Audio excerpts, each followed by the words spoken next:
My MIL attacked me at 8 months pregnant because we're having another girl. No girl has been born to the men in my husband's family in over a century. It's their pride, their bloodline, can't make females. Wedding night, my mother-in-law grabbed me. Now make us our son, don't let us down. We had a daughter. MIL made comments when my husband wasn't around.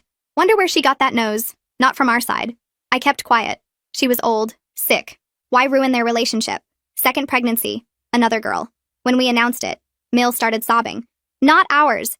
Those girls are not ours. She's a cheater. She turned to me. I let the first one slide, but I will not allow it again. My husband exploded. Told her she'd never see us again. As we left, he yelled, I love that little girl more than I ever loved you. 3 months no contact. At 8 months pregnant, we gave her one chance to apologize. I want paternity tests first, she said at dinner. I stood to leave. She grabbed my shirt. You're not running from this, cheater. She slapped me across the face. My husband jumped between us. As we headed for the door, she threw a snow globe at my head. It connected. I fell, blood running down my neck, holding my belly. She tried to kick me while I was down. My husband pushed her back, got me out. 6 stitches. 4 days monitoring. Baby was fine. Police came. MIL had broken fingers from being pushed, wanted my husband arrested. When forced to tell the truth, FIL admitted what happened. She got arrested. Now Fiel's begging. Drop the charges. She's elderly. She assaulted my pregnant wife, my husband said. She's lucky it's only assault charges. We're getting paternity tests. Not because we need them, to mail to her in jail. Here's your proof. You'll never meet your granddaughters. Then my husband's cousin called with the real story. There's something you need to know. My grandmother told me before she died. What? The no girls thing is a lie. Your husband's great-aunt had a daughter in 1917. Gave her up for adoption to hide an unwed pregnancy. The family invented the no girls myth to avoid questions. You're kidding. There's more. In 1953, another relative had twin girls. The family sent them away, claimed they died. That's insane. Your MIL knows. She's always known. She called me from jail, said she's not the first to handle daughters properly. Handle? Check your mail. A package had arrived. No return address. Inside, 2 tiny hospital bracelets from 1953. Names scratched out. A note in Miles' handwriting. Some family traditions are worth preserving. My husband went pale. These are baby hospital bracelets. From the twins who died, I whispered. His phone rang. FIL. Son, your mother made bail. What? How? My brother put up the money. Listen, she's not well. She keeps talking about fixing things the old way. I don't know what that means, but the line went dead. Our doorbell rang. Through the peephole, MIL stood there with 2 men I didn't recognize. Call 911, my husband whispered. I dialed. Mael called through the door. We're family. We just want to talk about the baby. Mom, go away. The police are coming. The police can't stop family traditions, son. We've been handling daughters for over a century. Your wife will understand soon. The 2 men started working on our lock. They're breaking in, I whispered to dispatch. That adoption story was the nice version, Emil called out. Want to know what really happened to the twin girls? Their mother learned to keep quiet after. The lock clicked open. My husband grabbed a baseball bat. Get to the bedroom. Lock the door. We don't want to hurt anyone, Mill said, stepping inside. We just need to ensure this baby doesn't survive. For the family legacy. I ran, 8 months pregnant, up the stairs. Heard my husband shouting, fighting. Locked myself in our room. Called 911 again. They're in the house. She said she's going to kill my baby. Please hurry. Through the door, Miles' voice. Every woman who brought daughters into this family learned their place. Dead or disappeared. Your turn to choose. Sirens in the distance. Her voice got closer. Police won't help. We have family in the department. How do you think I made bail so fast? The doorknob turned. I grabbed my phone to record, hands shaking. Come out, dear. Let's handle this like the family always has. The door started opening. The door crashed open and MIL lunged straight at me with her hands reaching for my stomach. My husband appeared behind her and grabbed her shoulders, yanking her backward with enough force that she stumbled into the hallway. Wallace and Chester were suddenly there too, grabbing my husband's arms and trying to pull him away from her. Mill was screaming something about me ruining everything the family built. Her face twisted up in a way I'd never seen before, like she wasn't even the same person anymore. My husband twisted free from Wallace and shoved him back against the wall. Chester tried to grab my husband from behind, but got an elbow to the ribs that made him double over. Mile kept trying to get past my husband to reach me, clawing at his arms and face. The police sirens were so loud now they had to be right outside our house. I could hear officers shouting commands from downstairs, telling everyone to get on the ground. Mile froze in the middle of trying to lunge at me again. Her whole face changed in like 2 seconds, going from that crazy rage to something cold and smart-looking, like she just remembered something important. She looked at my phone in my hand, still recording everything, and I saw her realize what that meant. She'd been caught saying she wanted to kill my baby, Caught trying to break into our house. Caught with witnesses and proof. Heavy footsteps pounded up the stairs, and suddenly 4 police officers were there with their guns drawn, yelling at everyone to get their hands up. Wallace and Chester got shoved hard against the bedroom wall and handcuffed, so fast I barely saw it happen. Mael started crying immediately, these big loud sobs, and pointed at my husband while telling the officers that he attacked her first. She kept saying he'd always been mean to her, always been violent, that she was just trying to check on me because she was worried. My husband's face went white with anger, but he didn't say anything, just stood there with his hands up while an officer patted him down. One of the officers stayed with me, asking if I was hurt, if the baby was okay, while the others dealt with the 3 people who'd broken into our house. Another woman arrived a few minutes later, moving fast up the stairs and flashing a badge at the officers. She came straight to me and held out her hand for my phone. "Detective Violet Holcomb," she said, and I needed to give her my phone right now to protect the recording as evidence. I handed it over with shaking hands. She pulled out earbuds and listened to the audio right there in the bedroom, her face getting harder and harder as she heard Mael's voice saying she needed to make sure the baby didn't survive. When the recording finished, Violet looked at the officers and told them to read Mil her rights for attempted murder and conspiracy. Mil started screaming that it was all lies, that I'd made it up somehow, but Violet just stared at her until the officers dragged her out of the room. The EMTs showed up next and wanted to check me over right there in the bedroom because I was shaking too hard to walk down the stairs safely. One of them put his hand on my belly and asked me to tell him when I felt the baby move.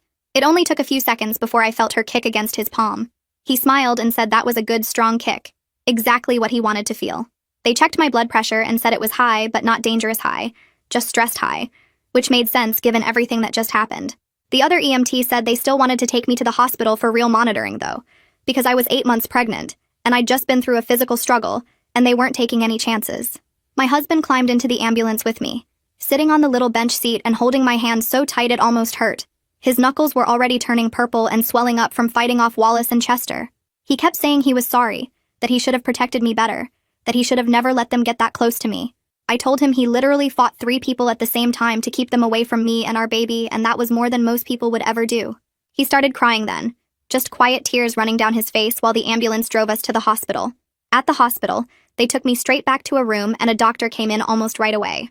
Dr. Scarlett Luna introduced herself and said she was going to do an ultrasound to make absolutely sure the baby was okay after all the stress and fighting. She squeezed cold gel on my belly and moved the wand around, and within seconds our daughter's heartbeat filled the room, strong and steady. Scarlett pointed at the screen and showed us the baby moving around, stretching her little arms and legs like nothing had even happened. She explained that babies are protected really well inside the mother's body, surrounded by fluid and muscle and everything else, so even when the mother goes through something scary, the baby is usually just fine. But she wanted me on bed rest for 48 hours anyway, just to be extra careful, especially since I'd already had one head injury a few weeks ago. Detective Holcomb showed up about an hour later with a man she introduced as her partner Edwin. They pulled chairs up next to my hospital bed and asked us to tell them everything that happened, starting from when FIL called to say Mil had made bail. My husband did most of the talking, explaining about the package with the hospital bracelets, the phone call warning us that Mael was talking about fixing things the old way, the doorbell ringing with Mill and 2 strange men outside. I added the parts about being upstairs, hearing the lock break, calling 911 again, recording Mill's threats through the door. Violet wrote everything down in a little notebook, stopping us sometimes to ask specific questions about exact words or times. When we finished, she explained that Mil, Wallace, and Chester were all being held without bail this time. The charges were serious, she said. Home invasion, attempted assault, conspiracy to commit murder, and terroristic threats. Edwin leaned forward and said they were also looking into Mil's claim about having family in the police department who helped her make bail so fast. He said if there was corruption involved, internal affairs would handle that part separately. Right now, their main job was building a case so strong against all 3 of them that no judge would ever let them out again. Violet added that they had my recording. They had the forced entry evidence. They had multiple officer witnesses who heard Mil's statements, and they had Wallace and Chester who would probably flip on Mil to save themselves. It was as solid a case as she'd ever worked, she said, and we should try to rest and focus on the baby while they handled the legal stuff. After the detectives left, a hospital security guard came to my room and said he'd been assigned to stay outside my door. Violet had called down to warn them that FIL was calling the main desk over and over, trying to find out what room I was in, and the hospital wasn't taking any chances with more family members showing up. My husband pulled out his phone and called his cousin back, the one who'd told us about the family history and the murdered daughters. He asked if the cousin could come to the hospital because we needed to know everything, every detail about what really happened to all those baby girls over the last 100 years. The cousin showed up around 7 that evening carrying a thick manila folder that looked like it had been stuffed with papers for years. He pulled a chair up to my hospital bed and set the folder on the rolling table, his hands shaking a little as he opened it. He explained that his grandmother told him everything right before she died about 3 years ago, made him promise that if anyone in the family ever tried to hurt another daughter, he had to stop it no matter what. She spent her last days crying about the babies, he said, about how she knew what happened and never spoke up because she was too scared of the family. He started collecting documents after that, searching through old family records and courthouse files and newspaper archives, building evidence of what really happened over the last 100 years. My husband leaned forward and asked what was in the folder. The cousin pulled out the first document, a birth certificate from 1953 for twin girls born to my husband's great-aunt. Their names were listed as Mary and Margaret, born on June 14th at the county hospital, both listed as healthy full-term babies. He set that aside and pulled out a death certificate dated just 3 days later, claiming both babies died of sudden illness, signed by a family doctor who lost his license 2 years after that for falsifying medical records. Then came newspaper clippings about the 1917 adoption, except the articles told a different story than the family version. The birth mother had tried to keep her baby girl, fought the adoption in court, claimed her family was forcing her to give up a healthy child for no medical reason. The judge ruled against her because her father and brothers all testified she was unstable and unfit, and the baby disappeared into the adoption system with all records sealed. My husband picked up one of the clippings and read it 3 times, his face getting paler each time.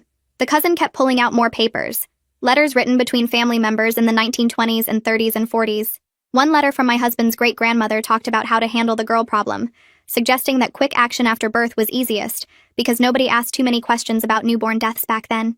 Another letter discussed sending older girls away to homes for troubled women where they could be kept quiet and controlled. A third letter actually used the word disposal when talking about a 6-month-old baby girl born in 1931. My husband started crying while reading through the letters, just silent tears running down his face and dripping onto the hospital blanket. He looked up at his cousin and asked how many daughters did the family kill or disappear over the years. The cousin said he found evidence of at least 12, maybe more, going back to the early 1900s, when record-keeping was less careful and deaths were easier to hide. Violet came back the next morning with Edwin and a woman from the forensics team who photographed every single document in that folder. Violet explained they were opening a formal investigation into possible cold case murders based on the evidence the cousin provided. She said the district attorney, Hank Madden, was taking over the whole case personally because of how serious it was, the pattern of violence against baby girls spanning more than a century. Edwin carefully placed each document into evidence bags after the photographer finished, logging everything with case numbers and chain of custody forms. Violet told us Hank wanted to meet with us as soon as I was discharged from the hospital to go over the legal strategy. She said between my recording of MIL threatening to kill the baby, the forced entry evidence, the officer witness statements, and now this historical pattern, they had enough to pursue attempted murder charges, and possibly even conspiracy to commit murder going back generations. My husband asked if the family members who killed those other babies could be charged too. Violet explained that most of them were dead now, but they could file charges anyway for the historical record, make sure the truth was officially documented even if nobody could be prosecuted. A hospital social worker showed up around lunchtime to talk about safety planning for after my discharge. She sat down with a clipboard full of forms and explained that given what happened, given MIL's clear willingness to use violence and her knowledge of our home address, we needed to think seriously about temporary relocation. She asked if we had family or friends in other areas who could take us in for a while, somewhere MIL and her relatives wouldn't know to look. My husband mentioned his cousin, and the social worker nodded and said that sounded like a good option, as long as it was far enough away, and the address was kept completely private. She went through a whole checklist of safety measures, things like changing our phone numbers, not posting anything on social media, varying our routes if we had to go anywhere, keeping the hospital and police informed of our location at all times. My husband's phone rang while the social worker was still there. His boss was calling to check on us after hearing about what happened through the police report. My husband stepped into the hallway to take the call, and came back 15 minutes later with tears in his eyes again. He told me his employer was giving him immediate remote work arrangements for as long as he needed. No questions asked about timeline or when he might return to the office. His boss said the company would pay for a complete security system installation at whatever address we ended up staying at. Cameras and motion sensors and professional monitoring. Everything. My husband sat down on the edge of my hospital bed and cried into his hands because he said he felt like his whole life was falling apart, but at least some people were being kind when they didn't have to be. The social worker handed him some tissues and added the security system information to her notes about our safety plan. We got discharged exactly 48 hours after arriving, with a whole packet of instructions about bed rest and stress reduction and warning signs to watch for with the pregnancy. Scarlett came by one more time before we left to do a final check on the baby.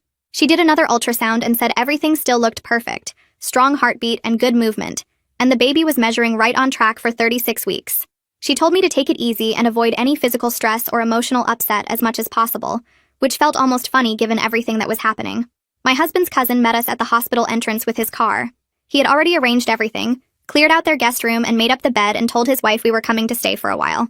He lived 2 towns away in a quiet neighborhood where MIL had never been and wouldn't know how to find. He helped me into the back seat and my husband loaded our overnight bags that someone had brought from our house. The cousin's house was small but felt safe the second we walked in. His wife met us at the door and gave me a careful hug, telling me she was so sorry about everything and we could stay as long as we needed. She had set up the guest room with extra pillows and a little table next to the bed with water and snacks, and my phone charger already plugged in. She showed us the baby monitor system she installed, 1 unit in our room and 1 in their bedroom, so they could hear if I needed help during the night while my husband was dealing with police calls and lawyer meetings. My husband thanked her about 5 times, and she just waved him off and said, "Family helps family," even if his blood family turned out to be monsters. I spent most of that first day in bed resting like the doctor ordered while my husband dealt with phone calls in the living room. I could hear his voice through the door, talking to Violet and Edwin and lawyers and his work. The same conversations over and over about what happened and what came next. Detective Edwin called late that afternoon with news about the corrupt officer. My husband came into the bedroom to tell me they had identified who expedited MIL's bail, and he was suspended pending a full investigation by Internal Affairs. Edwin said it turned out the officer was actually FIL's nephew, not some random family connection in the department, which explained how MIL knew exactly who to contact for help. The suspension was immediate, and the investigation was looking into whether he had helped cover up other family crimes over the years. My husband said Edwin sounded confident they would find more corruption because a guy willing to help his aunt make bail after assaulting a pregnant woman probably wasn't too careful about following rules in general. The next morning, Hank Madden drove out to the cousin's house to meet with us in person. He was younger than I expected, maybe 40, with a serious face and a briefcase full of documents. He sat down at the kitchen table with us and laid out the legal strategy in clear terms. He was bringing attempted murder charges against MIL, conspiracy charges against Wallace and Chester for helping her break into our house, and he was pursuing the maximum possible sentences for all 3. He explained that the pregnancy made it attempted murder of an unborn child, which carried serious penalties, and the historical pattern of violence against daughters would be presented as evidence of premeditation and motive. Hank said he wanted us to understand this would be a long process, probably several months before trial, and we needed to be prepared for MIL's lawyers to try every possible defense. My husband asked what kind of defenses they might use. Hank said they would probably claim mental illness or diminished capacity due to age, try to paint MIL as a confused old woman who didn't understand what she was doing. But he had my recording where Mel sounded completely clear and purposeful when she threatened to kill the baby, plus the evidence of planning and recruiting help, which would destroy any claim that she wasn't in her right mind. He pulled out a legal pad and walked us through the timeline, preliminary hearings and discovery and motions and jury selection, all the steps between now and an actual trial. Hank explained that my recording was the most important piece of evidence they had. Mael explicitly stated her intent to kill the baby on that recording, used the exact words "ensure this baby doesn't survive." She also referenced the family's history of handling daughters, which connected her current actions to the historical pattern of murders. Combined with the physical evidence of the forced entry, the tool marks on our lock, the officer testimony about what they heard. When they arrived and the witness statements from Wallace and Chester who would probably flip on her to save themselves, Hank said he was confident about getting a conviction. But he wanted us ready for a hard fight because MIL's family had money and would hire expensive lawyers who would drag out every possible procedural challenge. 2 days later, Hank called with news that made my husband's face go hard. FIL's lawyer had reached out offering a deal: immunity from prosecution in exchange for testimony against MIL. The lawyer claimed FIL was ready to tell everything about what happened to the 1953 twins and other daughters throughout the family history. My husband paced the cousin's living room while Hank explained the offer over speakerphone. FIL would provide details about burial locations, names of family members involved in the murders, and documentation he'd kept hidden for decades.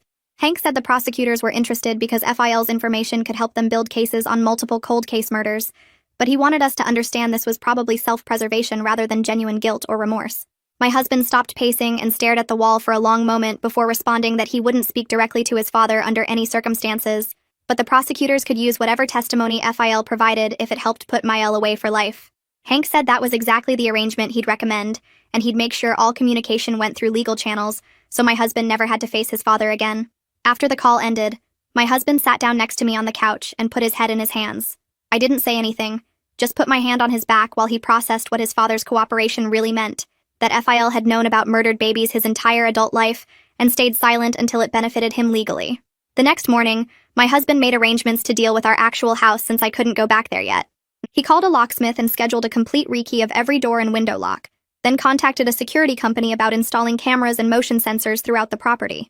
A cleaning service was hired to go through the house and clean up the damage from the break-in, the broken door frame and scattered belongings, and the general mess left behind by the police investigation. My husband handled all of this over the phone from the cousin's kitchen while I stayed in bed like the doctor ordered. Between calls, he came in to tell me he thought we should sell the house after the baby was born. I agreed immediately because I couldn't imagine ever feeling safe there again, not after MIL had forced her way inside with the explicit intent to kill our child. The house was supposed to be where we built our family, where our daughters would grow up, but now it just felt like a crime scene. My husband said he'd talk to a realtor once things settled down, but for now the security upgrades were necessary to protect the property and our belongings, even if we weren't living there. 3 days after the home invasion, I woke up at the cousin's house with cramping that felt different from the usual pregnancy discomfort.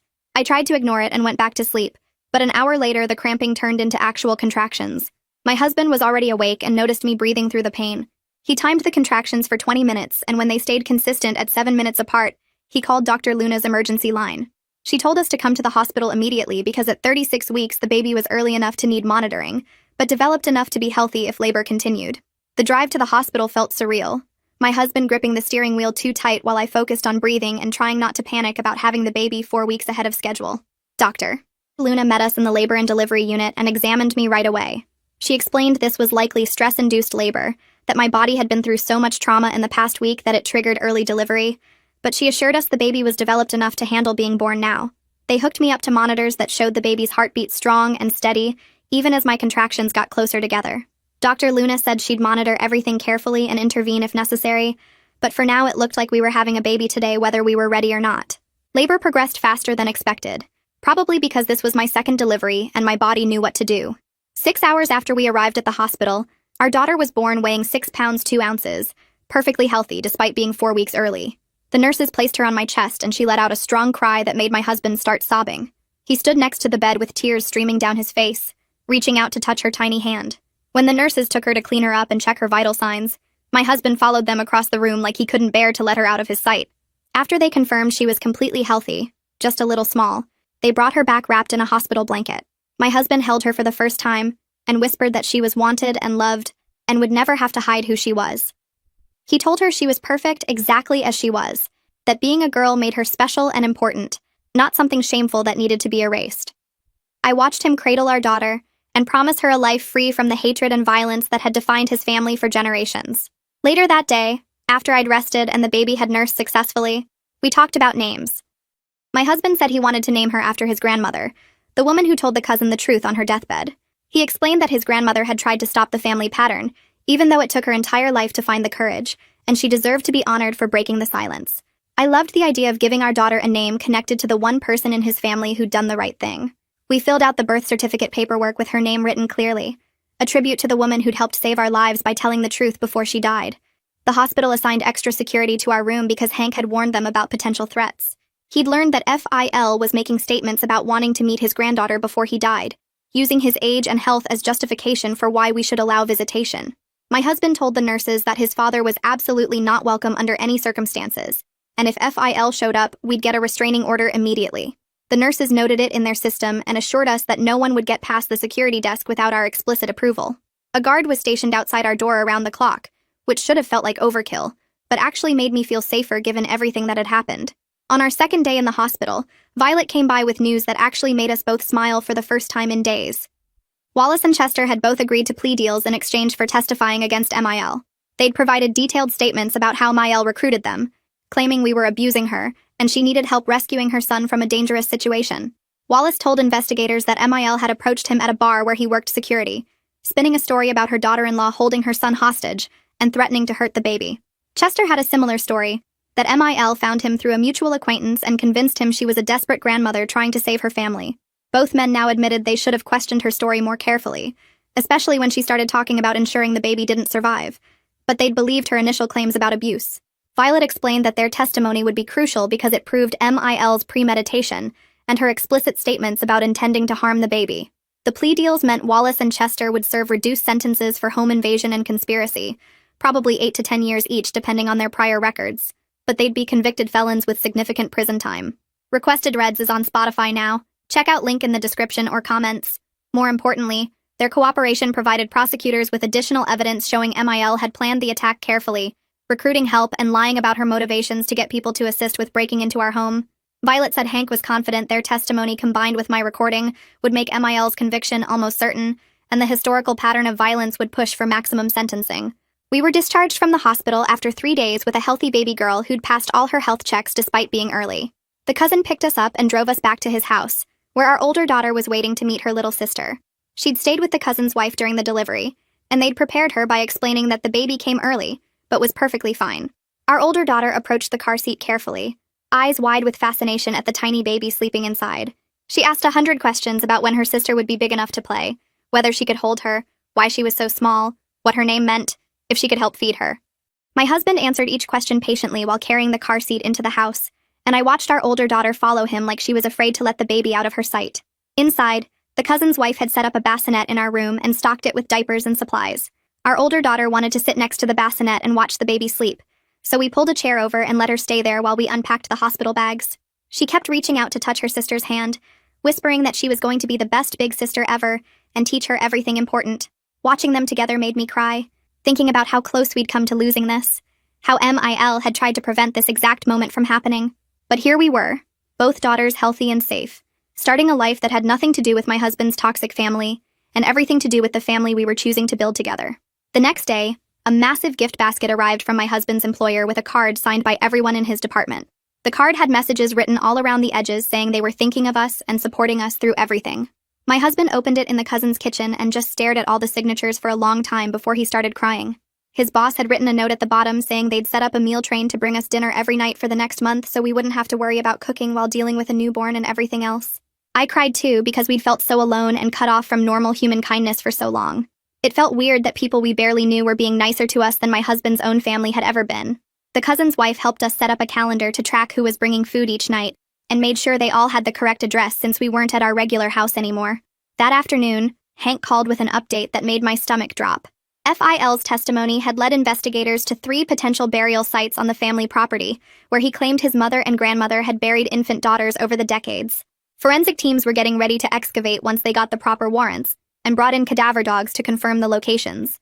My husband's hands shook while he was on the phone, and he had to sit down at the kitchen table. Hank explained the process would take several weeks because they needed to document everything carefully for potential murder charges, even though the people who did it were already dead. The idea that there might actually be baby bodies buried on his family's land made my husband physically sick. He ran to the bathroom and I heard him throwing up. When he came back, he looked pale and asked Hank if they really thought they'd find anything, or if Phil might be lying. Hank said Phil had given very specific details about locations and methods that suggested he was telling the truth, which made it worse somehow.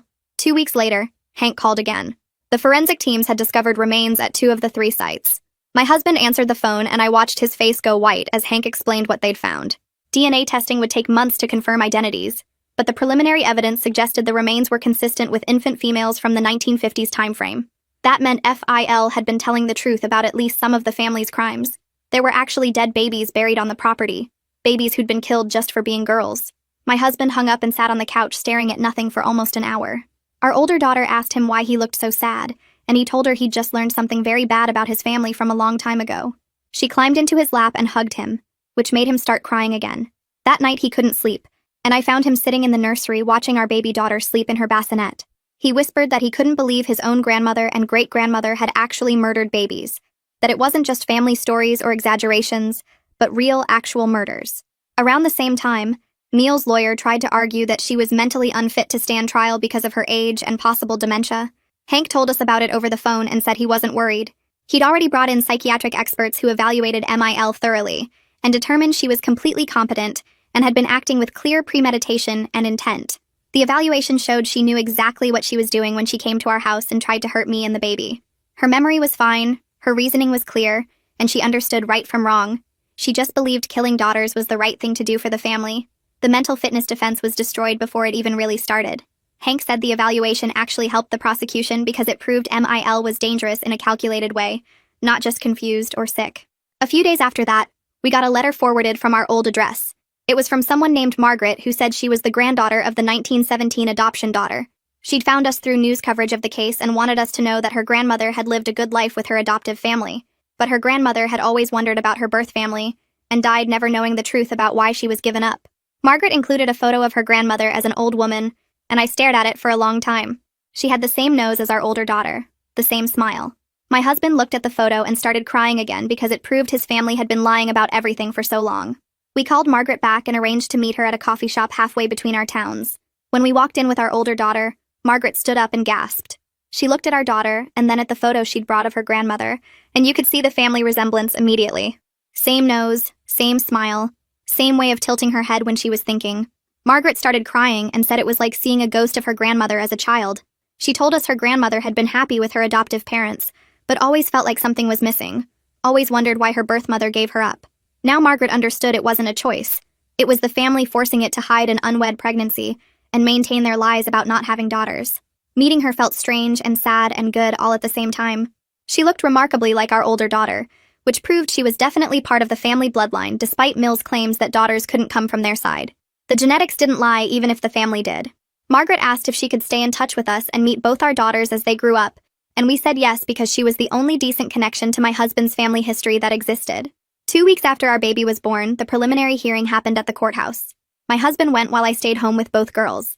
He came back 3 hours later looking shaken and pale. He sat down at the kitchen table and told me Phil had testified in detail about how his mother and grandmother killed infant daughters by suffocation and buried them on the family land. Phil described the methods they used, the locations of the graves, and the years when it happened. He testified that he'd known about it his whole life because his mother told him when he was a teenager, explaining it was family tradition to handle daughters this way. My husband said listening to his father describe baby murders in a calm, matter-of-fact voice was the most horrible thing he'd ever experienced.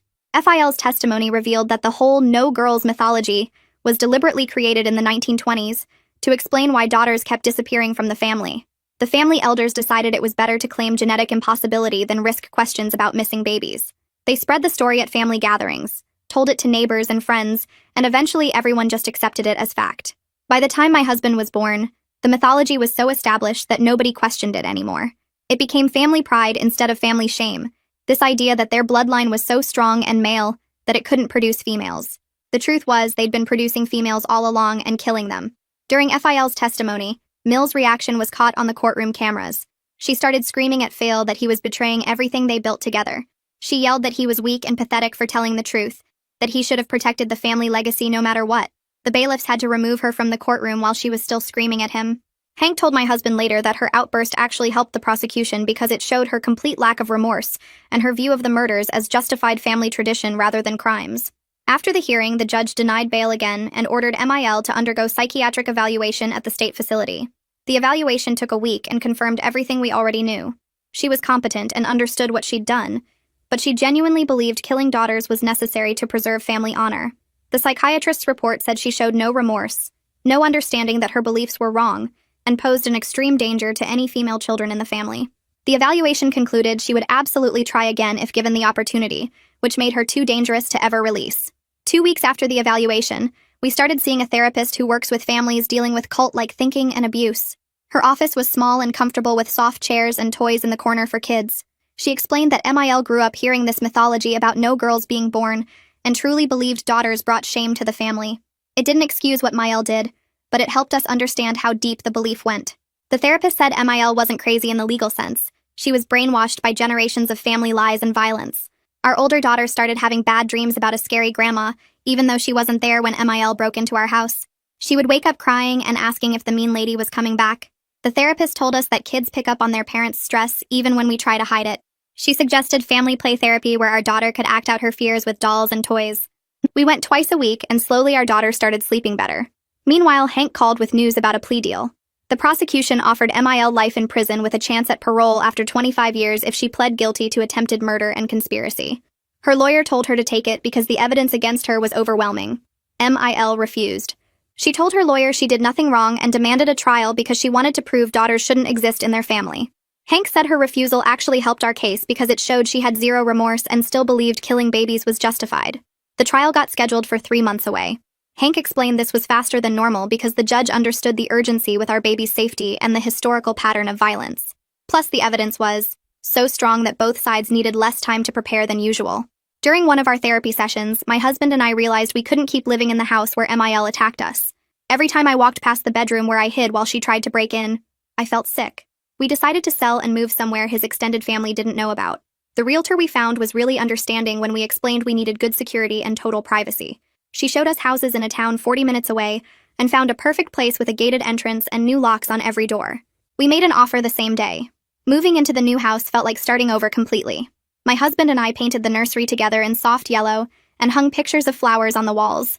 He built shelves for both girls' rooms using wood he picked out himself. Every nail he hammered felt like building something good with no connection to his family's awful history. Our older daughter adjusted faster than I expected. Within 2 weeks, she made friends with kids who lived on our street. I would watch her play outside laughing and running around, and it made me believe we could actually move past the trauma. She was just a normal kid again, instead of a scared one. The genealogist we hired finished her research 6 weeks after we moved. She came to our new house with a thick folder and presented us with a complete family tree going back 100 years. It showed at least 12 daughters born into my husband's family during that time. Only 2 survived to adulthood. One was the girl from 1917 who got adopted out. The other ran away when she was 16 and was never mentioned in family records again. The genealogist had tracked down the runaway girl through census records and old newspaper articles. We reached out to her descendants through a letter explaining who we were and what we'd discovered. Her daughter called us 3 days later. She told us her mother had built a good life far from the family, but refused to ever talk about where she came from. The only thing she ever said was that her birth family were dangerous people who hated women. Now her daughter understood it was literally true. She thanked us for finally exposing what happened and said her mother would have been relieved to know the truth came out. 3 months passed faster than I expected.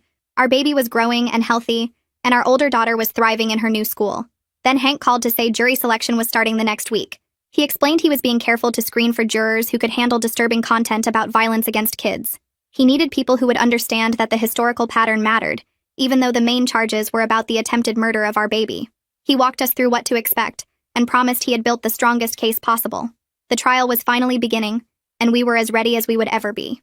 The trial started on a cold Monday morning in a courtroom that smelled like old wood and cleaning products. My husband and I sat behind Hank at the prosecution table, while MIL sat across the aisle with her lawyer, staring straight ahead like she was at church instead of facing attempted murder charges. The jury filed in and took their seats. 12 people who would decide if MIL went to prison for trying to kill our baby. Hank stood up for opening statements and walked to the jury box with my phone in his hand. He pressed play, and Miles' voice filled the courtroom, clear and cold through the speakers.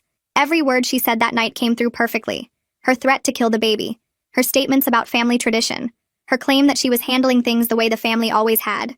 Several jurors looked shocked, and one older woman actually put her hand over her mouth. Hank let the recording finish before he spoke. He explained that this wasn't just about one night of violence. It was about a century of daughters being murdered and hidden to protect a family myth.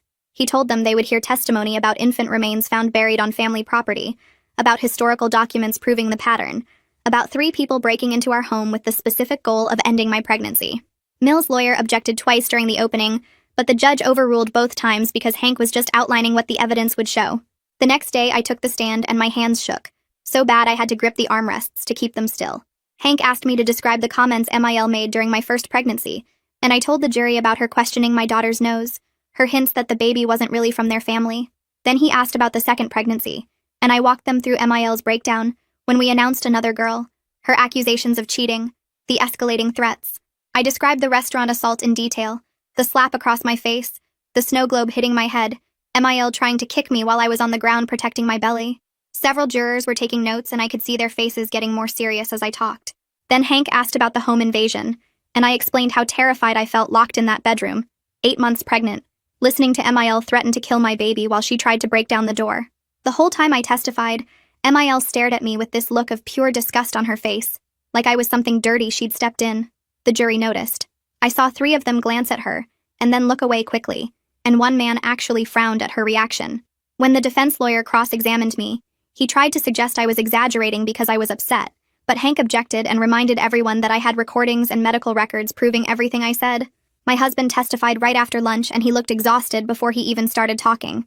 Hank asked him to explain what he was taught growing up about daughters in his family, and my husband's voice cracked when he described believing the no girls thing was genetic fact, something he'd heard his whole life from everyone in the family.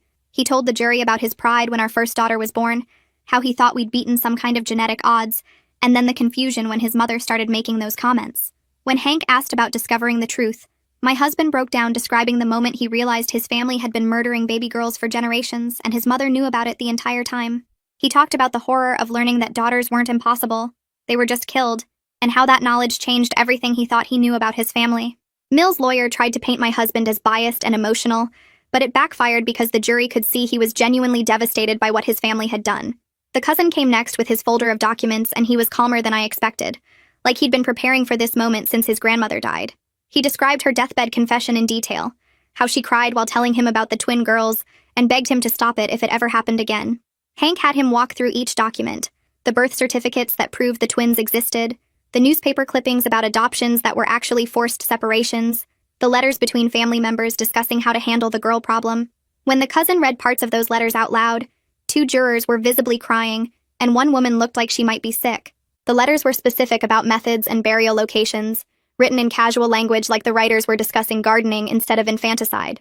Miles' lawyer barely cross-examined the cousin because there wasn't much he could challenge when the documents were right there in black and white. FIL took the stand after the cousin, and he looked 20 years older than the last time I'd seen him. Hank asked him what his mother told him about the family tradition, and FIL described conversations where she explained that daughters brought shame to the family, that they had to be handled quietly to preserve the bloodline mythology. He gave specific details about burial locations on the family property, and described methods his mother said were used, information he couldn't have known unless someone told him directly. Miles' lawyer attacked him hard during cross-examination, pointing out that he was testifying to save himself from harsher charges, suggesting he was making things up to get a better deal. But Hank came back on redirect and had FIL describe exact locations where remains were later found, proving he was telling the truth because the police hadn't released those details publicly. Wallace testified that MIL approached him at a bar and told him her daughter-in-law was abusing her son and keeping her away from her family. He said she cried and begged for help, claimed she just wanted to talk to us, but we'd gotten a restraining order that wasn't real. She promised him money and insisted they were doing the right thing by helping her get into our house. Chester's testimony was almost identical, describing how MIL recruited him through Wallace and convinced them both that we were the bad guys. Both men admitted she told them specifically that she needed to handle the baby before it was born, though they claimed they didn't understand she meant killing it until they were already at our house. The jury didn't look sympathetic to either of them. The forensic anthropologist brought photographs and reports about the infant remains found on the family property. She explained that DNA testing confirmed the remains were related to my husband's family line, and that the bones were consistent with female infants who died in the 1950s timeframe. She described the burial methods and locations, which matched exactly what FIL had described in his testimony. Miles' lawyer tried to suggest the remains could be from natural deaths, but the anthropologist shut that down by explaining that the burial locations and methods were consistent with concealment, not normal infant burial practices from that era. The defense put on almost no case, just MIL's lawyer standing up and arguing for 20 minutes that she was a confused old woman who loved her family and made bad choices trying to protect them. He claimed she was scared and irrational, that she didn't really mean the threats on the recording, that everything got blown out of proportion. The jury looked completely unconvinced, especially after sitting through days of testimony and evidence showing MIL was coherent and purposeful throughout everything. Hank's closing argument took 3 hours, and he walked the jury through every single piece of evidence showing Miel planned this, intended to kill our baby, and had zero remorse about any of it. He played the recording again and pointed out how clear and rational MIL sounded when she threatened to kill my baby for the family legacy. He reminded them about the historical documents, the buried remains, FIL's testimony about family tradition. He argued that attempted murder charges existed specifically for people like MIL, someone who tried to kill a baby and would absolutely try again if given any chance. The defense's closing argument lasted maybe 30 minutes, and mostly repeated the confused elderly woman angle that nobody was buying. The jury went out to deliberate at 2 p.m. We waited in a victim services room down the hall, me and my husband and our baby girl who had no idea how close she'd come to never being born. 4 hours later, the bailiff came and said the jury had reached a verdict. We walked back into the courtroom and I felt sick with nerves even though Hank said 4 hours was a good sign. The jury foreman stood up and read guilty on every single count: attempted murder, conspiracy, home invasion, terroristic threats, assault.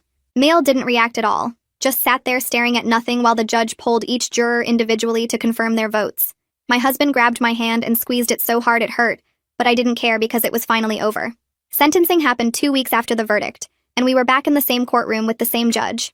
Mill sat at the defense table looking smaller somehow, like the guilty verdicts had physically shrunk her. The judge reviewed the case file for what felt like forever, before he finally looked up and started speaking. He said the historical pattern of violence against infant daughters in the family, combined with MIL's complete lack of remorse throughout the entire trial, made her too dangerous to ever be released back into society. Life in prison without possibility of parole for 40 years, which at her age meant she would die behind bars. Mill didn't react at all when he said it, just kept staring straight ahead like she was somewhere else entirely. My husband grabbed my hand under the table and I felt his whole body relax next to mine. Wallace got sentenced next and received 8 years for home invasion and conspiracy. The judge said he'd be eligible for parole after serving 2/3 of the sentence if he demonstrated genuine rehabilitation, which meant just over 5 years if he behaved. Chester got 10 years because he had a prior criminal record for assault. Same parole eligibility after 2/3.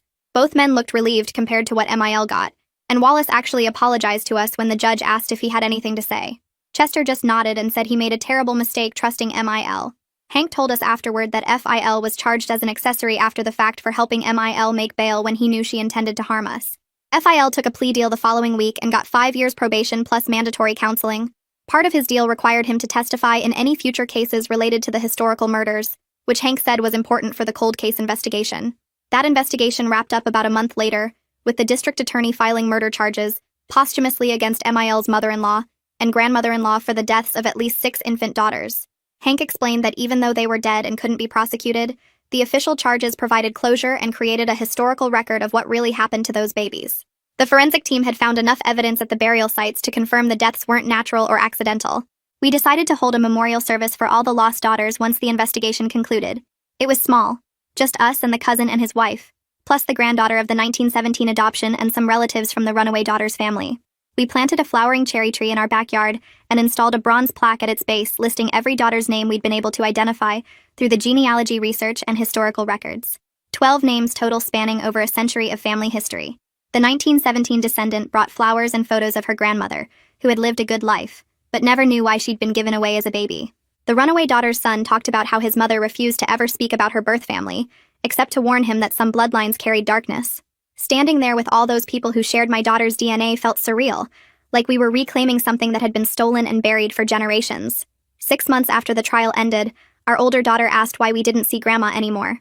She was 4.5 by then, and starting to notice that other kids had grandparents who visited or sent birthday cards. We sat down with her in the living room and explained in the simplest terms we could manage that Grandma had made very bad choices that hurt people. We told her that sometimes when adults make dangerous choices, they have to go away to a place where they can't hurt anyone else. And that's what happened to Grandma. She asked if Grandma would ever come back, and my husband told her no. Grandma would be staying in that place for the rest of her life because the choices she made were so serious. Our daughter seemed to accept this and went back to playing with her toys, though she brought it up occasionally over the next few weeks before finally stopping. Our younger daughter turned 8 months old around the same time and was thriving in every way. She hit all her developmental milestones early, rolling over and sitting up and starting to crawl like she was in a hurry to explore everything. Her personality was already showing through fierce and determined and completely her own. My husband joked constantly that she was proving the family mythology wrong just by existing, being strong and healthy and unmistakably herself. Watching her grow without any shadow of that toxic legacy hanging over her made me feel like we'd actually won something important. A letter arrived from a women's advocacy organization in early fall, asking if we'd be willing to share our story to help other families recognize patterns of gender-based violence. They explained that our case had made regional news during the trial, and several people had reached out to them saying they saw similarities in their own family situations. We talked it over with our therapist for a few sessions before deciding to do an anonymous interview. The organization published it on their website with all identifying details changed, but the core story intact about how family mythology can hide systematic violence against daughters. My husband legally changed our family surname to my maiden name the same month. He said he didn't want our daughters growing up with a name connected to so much violence and hatred toward women, and he wanted to honor my family instead of his. The paperwork took a few weeks to process, but eventually we all had new social security cards and updated documents with my family name. Our older daughter started kindergarten at the school near our new house that September. She made friends easily on the first day, and came home excited about her teacher and the playground and everything she'd learned. Watching her thrive in a normal, safe environment where nobody questioned her existence or her worth made me cry with relief that we'd actually broken the cycle and given our daughters a different future than the one my husband's family had planned. The 1-year mark since the conviction came and went without any big deal on our part. We spent that day having a picnic in our backyard, while both girls ran around playing tag and squealing with laughter. Our older daughter was 5.5 by then, and our younger one had just turned 18 months old and was toddling everywhere trying to keep up with her big sister. Watching them play together without any shadow of that horrible family history hanging over them made me feel like we'd actually won something real and lasting. My husband grilled burgers and we ate on a blanket spread out on the grass, while the girls picked dandelions and brought them to us like precious gifts. Nobody mentioned the anniversary out loud, but I caught my husband watching our daughters with this expression of fierce protectiveness, mixed with relief that we'd gotten them out of that situation before any real harm could touch them. A few weeks after that, my husband came home from work with news that his boss had called him into the office for what turned out to be a promotion announcement. He'd been given a senior position with a significant raise, and his boss told him the decision was based partly on his excellent work performance, but also on the tremendous character and leadership he'd shown while protecting his family through everything we'd been through. His boss apparently told him that watching him maintain his professional responsibilities while dealing with such a serious family crisis had impressed everyone in the department and shown the kind of person they wanted in leadership roles. My husband cried when he told me about it because he'd been so worried that the whole situation with his mother would damage his career or make people see him differently at work. The promotion meant we could finally start planning things we'd been putting off, like that beach vacation we'd been talking about for months. We booked a week at a rental house right on the ocean for next month, and both girls got so excited when we told them. Our older daughter started asking a million questions about what the beach would be like and whether she could build sand castles and collect seashells. Our younger daughter didn't fully understand yet, but she picked up on her sister's excitement and started clapping and bouncing around the living room. Planning that trip and thinking about making happy family memories that had nothing to do with my husband's toxic relatives felt like we'd finally built something good and solid from all the ashes of that horrible history. Our daughters were going to grow up knowing they were loved completely and celebrated exactly as they were without any shame or violence attached to being girls. And that's the story. I always try to make these moments something you can actually use in real life. If it helped you think or reflect, that's what matters most.